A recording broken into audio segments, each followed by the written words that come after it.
ମୁଁ ଚନ୍ଦନ ବେହେରା କହୁଛି। ଆଜି ମୁଁ ମୋ ଜୀବନର ଗୋଟିଏ ଭୟଙ୍କର କାହାଣୀ ଆପଣମାନଙ୍କୁ ଶୁଣାଇବାକୁ ଯାଉଛି। ତେବେ ଏହି କାହାଣୀ ହେଉଛି ଗୋଟିଏ ବରଗଛର। ଆମ ଗାଁ ମୁଣ୍ଡରେ ଗୋଟିଏ ବିରାଟକାୟ ବରଗଛ ଥିଲା, ଯାହାକି ଆମ ଗାଁ ମଶାଣିର ପାଖରେ ରହିଥିଲା।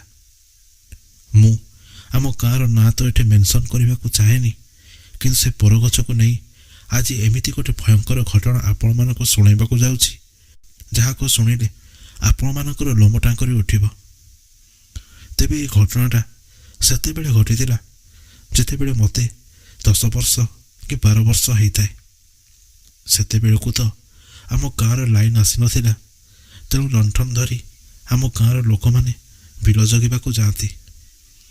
ତେବେ ସେଇ ଗାଁ ମଶାଣିର ପଛ ଆଡ଼କୁ ଆମ ଗାଁର ପ୍ରଧାନ ବାବୁଙ୍କର ଗୋଟେ ବହୁତ ବଡ଼ ବିଲ ରହିଥିଲା, ଯାହାକୁ ଆମ ଗାଁ ପିଲା ନଟିଆ ରାତିରେ ଜଗିବାକୁ ଯାଏ। ତେବେ ଦିନେ କ'ଣ ହେଲା ନା, ପୌଷ ମାସ ଚାଲିଥିଲା। ସବୁଦିନ ପରି ସେଦିନ ମଧ୍ୟ ନଟିଆ ବିଲ ଜଗିବାକୁ ଯାଇଥାଏ। ରାତିର ଖାଇବା ପିଇବା ସାରି ସେ ବିଲ ପାଖରେ ଥିବା ସେ ଛୋଟିଆ ଛାଆଣି ଘରଟାକୁ ସେ ଶୋଇବାକୁ ଗଲା। ରାତି କେତେ ଯେ ହେଇଥିବ ସେ କଥା ତ ଜଣା ନାହିଁ, କିନ୍ତୁ ସେ ନିକଟ ନିଦରେ ଶୋଇଥାଏ।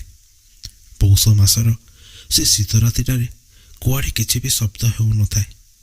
ସବୁଆଡ଼େ ଥାଏ ଖାଲି ଶାନ୍ତ ଆଉ ନିଛାଟିଆ ବାତାବରଣ। ତେବେ ସେ ନିଛାଟିଆ ବାତାବରଣଟାରେ ହଠାତ୍ ଗୋଟିଏ ଅଘଟଣ ଘଟିଲା। ହଠାତ୍ ସେ ଛାଆଣି ଘର ଉପରକୁ କିଛି ଗୋଟେ କୁଦା ମାରିବାର ଶବ୍ଦଟାରେ ନଟିଆର ନିଦଟା ଧଡ଼କିନା ଭାଙ୍ଗିଗଲା। ନଟିଆ ଚଟକିନା ଉଠିକି ବସି ପଡ଼ିଲା। ଚାହିଁଲା ବେଳକୁ ଚାରିଆଡ଼େ କୁଆଡ଼େ ବି କିଛି ନାହିଁ। ତେବେ ଏ ଶବ୍ଦଟା ଆସିଲା କୁଆଡ଼ୁ? ଏଇ କଥାଟା ଟିକେ ସେ ଚିନ୍ତା କରିଲା। କିଏ କିଏ ଅଛ? ବଡ଼ ପାଟିରେ ନଟିଆ ଆବାଜ ଦେଲା, କିନ୍ତୁ ତାକୁ ତା ପ୍ରଶ୍ନର କୌଣସି ବି ଉତ୍ତର ମିଳିଲା ନାହିଁ। ପୁଣି ଥରେ ସେଇ ଆବାଜଟା ଉପର ଛାଆଣି ଘରୁ ଆସିଲା, ଯେମିତି କେହି ଜଣେ ଛାଆଣି ଉପରେ କୁଦା ମାରୁଛି। ତେବେ ଚୋର ଆସିଛି ନା କ'ଣ? ଏଇ କଥାଟା ନଟିଆ ମନେ ମନେ ଭାବିଲା। ତାପରେ ବାଡ଼ି ଖଣ୍ଡେ ଧରି ସେ ବାହାରକୁ ଚାଲି ଆସିଲା। ନଟିଆ ଭାରି ସାହସୀ ପିଲାଟିଏ, ତେଣୁ କିଛି ବି ଖାତିର ନ କରି ଏପଟ ସେପଟ ଦେଖିବାକୁ ସେ ଲାଗିଲା। ସେ ଏମିତି ଦେଖୁଛି କି ହଠାତ୍ ତାର ନଜର ପଡ଼ିଗଲା ସେ ମଶାଣି ପାଖରେ ଥିବା ସେଇ ବରଗଛ ଆଡ଼କୁ। କେହି ଜଣେ ଯେମିତି ସେ ବରଗଛ ଆଡ଼କୁ ଦୌଡ଼ି ଯାଇ ଗଛ ପଛରେ ଲୁଚିଗଲା। ନଟିଆ ଏଇ କଥା ତ ଜାଣିଗଲା କି କେହି ଜଣେ ନିଶ୍ଚୟ ସେଇ ଗଛ ପଛରେ ଲୁଚିଛି।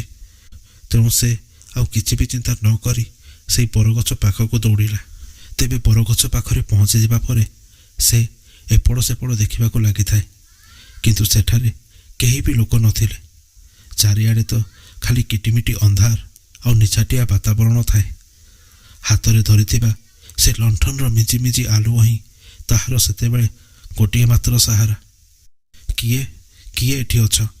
ଏମିତି ଥରେ ଦୁଇଥର ବଡ଼ ପାଟିରେ ପ୍ରଶ୍ନ କଲା ନଟିଆ, କିନ୍ତୁ ତାର ସେ ପ୍ରଶ୍ନର ଉତ୍ତର ତାକୁ ମିଳିଲା ନାହିଁ। ନଟିଆର ଦେହଟା ଟିକିଏ ଶୀତେଇ ଉଠିଲା, କାରଣ ଏଇ କିଛି ସମୟ ପୂର୍ବରୁ ହିଁ ସେ ନିଜ ଆଖିରେ ଗୋଟେ ଲୋକକୁ ସେଇ ବରଗଛ ପଛରେ ଲୁଚିବାର ଦେଖିଥିଲା। ତେବେ ହଠାତ୍ ସେ ଲୋକଟା ସେଠାରୁ କୁଆଡ଼େ ଉଭା ନ ହେଇଗଲା। ଠିକ୍ ସେତିକି ବେଳକୁ ତ ସେଇ ବରଗଛ ଭିତରୁ ଗୋଟେ କାନ୍ଦ ସ୍ୱର ଶୁଭିଲା। ସେଇଟା ପୁଣି ଗୋଟେ ଛୋଟ ପିଲାର କାନ୍ଦ ସ୍ୱର। ସେ କାନ୍ଦ ସ୍ୱର ଶୁଣି ସାରିବା ପରେ ନଟିଆ ଜାଣିଗଲା କି ଏଇ କିଛି ସମୟ ଆଗରୁ ସେ ଯାହା ବି ଦେଖିଥିଲା ସେଇଟା କୌଣସି ମଣିଷ ନଥିଲା, ବରଂ ଅନ୍ୟ କିଛି ଗୋଟେ ଥିଲା। ତେଣୁ ସେ ଯଦି ଆଉ ଟିକେ ବି ବିଳମ୍ବ କରିବ, ତେବେ ତା ସହିତ ନିଶ୍ଚୟ କିଛି ନା କିଛି ଅଘଟଣ ଘଟିବ। ତେଣୁ ଏହି କଥାକୁ ସେ ଆଖି ଆଗରେ ରଖି ସେଠାରୁ ଦୌଡ଼ିବା ଆରମ୍ଭ କରିଲା। କିନ୍ତୁ ସେ ଏମିତି ତ ଦୌଡ଼ିବା ଆରମ୍ଭ କରିଛି କି ତାକୁ କିଛି ଗୋଟେ ଶକ୍ତ ଧକ୍କା ଦେଲା ଗଛ ଉପରୁ। ସେ ସେଇଠି ବେହୋସ ହୋଇ ଖସି ପଡ଼ିଲା। ତେବେ ରାତି ପାଇ ସକାଳ ହେଲା। ଗାଁ ଲୋକମାନେ ଯିବା ଆସିବା କରିବା ଆରମ୍ଭ କରିଲେ।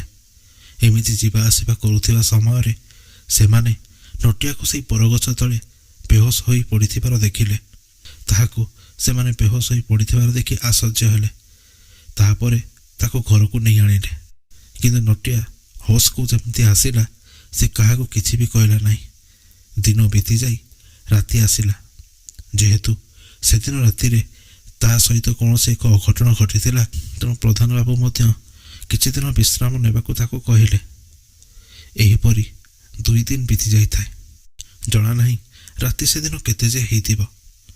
ହଠାତ୍ ଆମ ଗାଁରେ ଏ କଥାଟା ହୁରି ହେବାରେ ଲାଗିଲା କି ନଟିଆ କୁଆଡ଼େ ଘର ଛାଡ଼ି ପଳେଇଛି।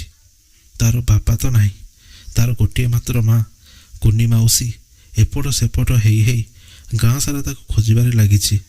ଆଉ ତା ସହିତ ସେ ଲୋକମାନଙ୍କୁ ମଧ୍ୟ ଏ କଥା କହିବାରେ ଲାଗିଛି କି ଏତେ ରାତିରେ ଘର ହଠାତ୍ ସେ କୁଆଡ଼େ ଗାୟବ ହୋଇଯାଇଛି। ତେବେ କୁନି ମାଉସୀର ବୟସ ତ ଏବେ 50 କି 60 ହେଇଥିବ। ସେ ଷ୍ଟିକ୍ରେ ଚାଲି ମଧ୍ୟ ପାରନ୍ତି ନାହିଁ। ତେଣୁ ସେ ଏକୁଟିଆ କେମିତି ଯେ ବୁଲି ବୁଲି ଖୋଜିବେ। ତେଣୁ ଗାଁର କେତେଜଣ ଲୋକ ଏକଜୁଟ ହୋଇ ନଟିଆକୁ ଖୋଜିବାକୁ ବାହାରିଲେ। ଗାଁ ସାରା ଖୋଜି ଖୋଜି ସେମାନେ ଯେତେବେଳେ ସେଇ ମଶାଣି ପାଖ ବରଗଛ ପାଖରେ ପହଞ୍ଚିଲେ, ସେମାନେ ଯାହା ଦେଖିଲେ ଭୟରେ ଥରି ଉଠିଲେ। ତେବେ ସେମାନେ ଦେଖିଲେ କି ସେଇ ବରଗଛର ଗୋଟିଏ ଡାହିରେ ନଟିଆ ଓଲଟା ଝୁଲୁଛି। ତେବେ ମଝିରେ ମଝିରେ ଏମିତି ଭୟଙ୍କର ସେ ହସ ହସୁଛି, ଯାହାକୁ ଦେଖି ଗାଁ ଲୋକମାନେ ଡରି ଯାଉଛନ୍ତି। ତେବେ ସମସ୍ତେ ତାକୁ ସେହି ଗଛରୁ ତଳକୁ ଓହ୍ଲାଇବାକୁ କହିଲେ, କିନ୍ତୁ ନଟିଆ କାହା କଥା ବି ଶୁଣୁନଥାଏ। କେବଳ ଗୋଟେ ଭୟଙ୍କର ହସରେ ସେ ସେମାନଙ୍କୁ ଡରେଇ ଦେଉଥାଏ। ଅଳ୍ପ ସମୟ ଭିତରେ ଗାଁ ଲୋକମାନେ ମଧ୍ୟ ଜାଣିଗଲେ କି ତା ଦେହରେ କୌଣସି ଭୂତ ପ୍ରେତ କିମ୍ବା ଡାହାଣୀ ଲାଗିଛି। ତେଣୁ ସେମାନେ ଆଉ ଟିକେ ବି ବିଳମ୍ବ ନ କରି ଆମ ଗାଁର ପୂଜାରୀ ନନାକୁ ଡାକିଲେ। ନଟିଆ ସେମିତି ସେଇ ବରଗଛଟାରେ ଓଲଟା ଝୁଲୁଥାଏ। ତେବେ ପୂଜାରୀ ନନା ଆସିଲା ପରେ ବଡ଼ ପାଟିରେ କହିଲେ, ହେଇ ତାକୁ ଛାଡ଼ିଦେ, ନହେଲେ ତୋତେ ଆଜି ମୁଁ ଛାଡ଼ିବି ନାହିଁ। ଆଜି ତୋତେ ମୁଁ ଭସ୍ମ କରିଦେବି। ତେବେ ପୂଜାରୀ ନନା ଧମକ ଦେବା ଶୈଳୀରେ କହିଲେ। ତେବେ ପୂଜାରୀ ନନାର କଥାରେ ନଟିଆ ହସି ହସି କହିଲା, ଏ ଗଛଟା ପୁରା ମୋର ଘର, ମୁଁ ଏହାକୁ ଛାଡ଼ିବି ନାହିଁ। ମୋ ସମ୍ପତ୍ତି ଆଗ ମୋତେ ଦିଅ। ତାପରେ ତ ପୂଜାରୀ ନନା ଗଙ୍ଗା ଜଳ ଧରି ଗୋଟେ ମନ୍ତ୍ର ଗୁଣୁ ଗୁଣୁ କରି କ'ଣ ଗୋଟେ କହିଲେ। ତାପରେ ଯେମିତି ତ ସେଇ ଗଙ୍ଗା ଜଳ ନଟିଆର ଉପରକୁ ପକାଇଛନ୍ତି, ସେ ଗୋଟେ ଚିତ୍କାର କରି ସେଇ ବରଗଛରୁ ତଳକୁ ଖସି ପଡ଼ିଲା। ଏମିତି ତ ଥରେ 2 ଥର ସେ କରିଛନ୍ତି କି ସେ ନଟିଆର ଦେହରେ ଥିବା ସେ ଆତ୍ମାକୁ ବୋଧେ ଭାରି କଷ୍ଟ ହେଉଥିଲା। ତେଣୁ ସେ ବାରମ୍ବାର ଚିତ୍କାର କରିବାକୁ ଲାଗିଥିଲା। ଶେଷରେ ନଟିଆ ଦେହରେ ଥିବା ସେ ଆତ୍ମାଟା କହିଲା, ରହିଯାଅ, ମୋତେ ମାର ନାହିଁ, ମୋତେ ମୋ ସମ୍ପତ୍ତି ଫେରାଇ ଦିଅ, ମୁଁ ଏଠାରୁ ଫେରିଯିବି। ତାପରେ ପୂଜାରୀ ନନା କହିଲେ, ତୁ କିଏ ଆଉ କେଉଁ ସମ୍ପତ୍ତି କଥା କହୁଛୁ? ନଟିଆ ଦେହରେ ଥିବା ସେ ଆତ୍ମାଟା ତାପରେ କହିବା ଆରମ୍ଭ କରିଲା। ସେ କହିଲା କି ମୁଁ ହେଉଛି ହେମନ୍ତ ଦାସ। ମୁଁ ଆମ ଗାଁ ପାଖ ସହରରେ ଜଣେ ଇଂରେଜ ଅଫିସର ପାଖରେ ଚାକିରି କରୁଥିଲି। ମୋ ବାପା ଚାଲିଗଲା ପରେ ସେ ଇଂରେଜ ଅଫିସର ଜଣକ ମୋର ଭରଣ ପୋଷଣ ପାଇଁ ମୋତେ କେତେକ ପଇସା ଦେଇଥିଲେ। କିନ୍ତୁ ସେହିଦିନ ରାତିରେ ମୁଁ ଯେତେବେଳେ ଘରକୁ ଫେରୁଥିଲି, ସେତେବେଳେ କେତେକ ଡକାୟତମାନେ ଆସି ମୋ ଉପରେ ଆକ୍ରମଣ କରିଲେ। ଆଉ ମୋ ଜୀବନ ସେମାନେ ନେଇଗଲେ। ଆଉ ମୋ ଜୀବନ ନେବା ପରେ ସେମାନେ ମୋ ଠାରୁ ମୋ ପଇସା ପଟୁଳିଟା ମଧ୍ୟ ନେଇଗଲେ। ସେହି ଦିନଠାରୁ ମୁଁ ଏଇଠି ହିଁ ଅଛି ସେମାନଙ୍କ ଅପେକ୍ଷାରେ କି ସେମାନେ କେଉଁଦିନ ମୋ ଆଖି ସାମ୍ନାକୁ ଆସିବେ ଆଉ ମୁଁ ସେମାନଙ୍କ ଜୀବନ ନେଇ ମୋ ସମ୍ପତ୍ତି ପାଇବି। ତେବେ ସେ ଆତ୍ମାର ମୁହଁରୁ ଏମିତି ଉତ୍ତର ଶୁଣି ସାରିବା ପରେ ପୂଜାରୀ ନନା କହିଲେ, ଦେଖ, ଏବେ କୌଣସି ଇଂରେଜମାନେ ଆଉ ଏ ଦେଶରେ ଶାସନ କରୁନାହାନ୍ତି କି ସେ ଡକାୟତମାନେ ବି ଏବେ ବଞ୍ଚିଛନ୍ତି କି ନାହିଁ ସେ କଥା ମୁଁ କହିପାରିବି ନାହିଁ। ତେଣୁ ତୁ ସେ ପିଲାକୁ କାହିଁକି ହଇରାଣ କରୁଛୁ? ଛାଡ଼ିଦେ, ତା ଦେହକୁ ତୁ ଛାଡ଼ିଦେ। ଏହାପରେ ଏମିତି କିଛି ସମୟ ପର୍ଯ୍ୟନ୍ତ ପୂଜାରୀ ନନା ଆଉ ସେ ଆତ୍ମା ମଧ୍ୟରେ ଯୁକ୍ତିତର୍କ ହେଲା। ତାପରେ ସେ ଆତ୍ମାଟା ନଟିଆର ଦେହକୁ ଛାଡ଼ିଦେଲା ଆଉ ନଟିଆ ସେଇଠି ବେହୋସ ହୋଇ ଖସି ପଡ଼ିଲା। ତେବେ ଏହା ଥିଲା ସେଇ ବରଗଛର ଗୋଟେ ଭୟଙ୍କର କାହାଣୀ, ଯାହାକୁ ମୁଁ ମୋ ନିଜ ଆଖିରେ ଦେଖିଥିଲି।